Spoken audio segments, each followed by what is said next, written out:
Halo semuanya, sebelum masuk ke materi, kita kenalan dulu yuk. Perkenalkan, nama saya Alia. Perkenalkan, nama saya Yuda. Perkenalkan, nama saya Evan. Perkenalkan, nama saya Julia. Perkenalkan, nama saya Aditya Prayoga. Perkenalkan, nama saya Javindra Noval. Neraca sisa adalah suatu daftar yang memuat saldo-saldo akun buku besar yang ada di dalam perusahaan. Neraca sisa dibuat pada akhir periode setelah posting transaksi pada jurnal umum selesai. Tujuan satu neraca sisa disusun dengan tujuan untuk mengunjungkan kesamaan jumlah debit dengan tujuan kredit dan buku besar. Dua, untuk mempermudahkan penyusunan laporan keuangan. Sebelum membuat neraca saldo, kita harus menyusun jurnal umum terlebih dahulu. Soal pertama, Januari tanggal 1, Nyonya Nadia melakukan investasi untuk usaha salon kecantikan sebesar 90 juta, diberi nama salon Nadia. Soal kedua, Januari tanggal 2 diberi peralatan salon senilai 30 juta dan perlengkapan 5 juta. Soal ketiga, Januari tanggal 3 diberi perlengkapan salon seharga 2 juta, dibayar secara tunai sebesar 800.000, dibayar secara kredit. Soal keempat, Januari tanggal 4 dibayar sewa gedung bulan Januari sebesar 100.000. Soal kelima, Januari tanggal 5, Nyonya Nadia memasang iklan di koran dan membayar biayanya sebesar 1 juta. Soal ke-6, Januari tanggal 9 diterima pendapatan jasa salon sebesar 10 juta. Soal ke-7, Januari tanggal 15 dibayar gaji karyawan sebesar 4 juta. Soal ke-8, Januari tanggal 17 diterima pendapatan jasa salon sebesar 15 juta dari acara pesta pernikahan sebesar 5 juta. Dibayar tunai dan sisanya akan dibayar pada tanggal 8 Februari 2019. Soal 9, Januari tanggal 20 dibayar rekening listrik dan telepon sebesar 2.500.000. Setelah menyusun jurnal umum, kita harus memposting jurnal umum ke buku besar.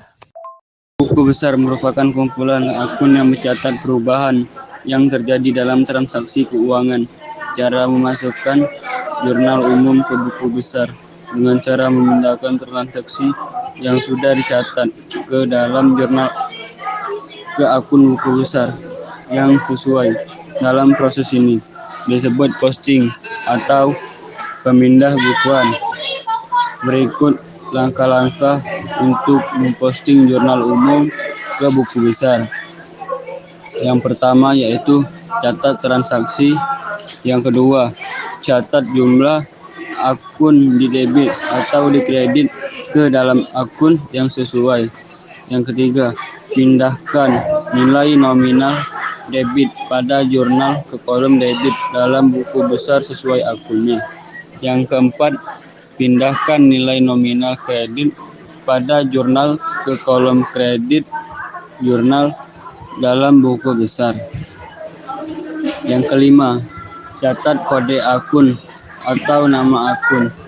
Contohnya seperti 1 kas, 2 perlengkapan, 3 perapatan, 4 utang usaha, 5 modal usaha, 6 pendapatan jasa, 7 beban gaji.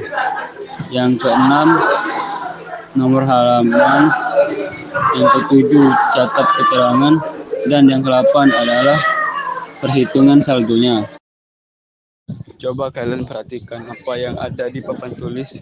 Itu adalah cara memposting jurnal umum ke buku besar. Kenapa kita harus memposting jurnal umum ke buku besar? Adalah agar dapat memantau dan melacak semua transaksi keuangan dengan mudah. Selanjutnya kami akan memberitahu cara menyusun neraca saldo. Saat membuat neraca saldo, pastikan jumlah akhir yang dimasukkan dan saat ditotalkan harus sama. Karena apabila tidak sama berarti ada yang salah saat proses penyusunan. Dasarnya, neraca saldo atau trial balance merupakan lembar kerja yang disiapkan secara manual atau diotomatiskan oleh sistem akuntansi. Laporan ini mencerminkan semua saldo kredit dan debit di semua akun buku besar. Selain itu, neraca saldo membantu menentukan keakuratan perhitungan akun sehingga saldo kredit dan debit akun haruslah seimbang. Fungsi neraca saldo. Secara umum terdapat 4 fungsi utama laporan neraca saldo. 1 fungsi persiapan, 2 fungsi pembanding, 3 fungsi deteksi, dan 4 fungsi audit. Cara membuat neraca saldo merupakan komponen penting dalam penyusunan laporan keuangan atau bisnis. Lalu bagaimana cara membuat neraca saldo sesuai dengannya? Sebelum membahas lebih lanjut tentang cara pembuatannya, kamu harus tahu dulu apa itu neraca saldo.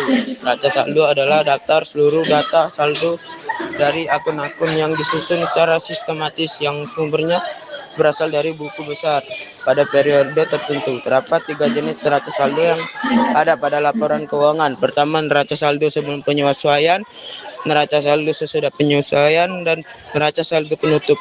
Untuk lebih lengkapnya, kamu bisa baca di bawah ini. Terima kasih atas perhatiannya teman-teman. Kami akhiri presentasi kali ini. Kalau ada salah kata saya minta maaf. Semoga kalian mengerti ya.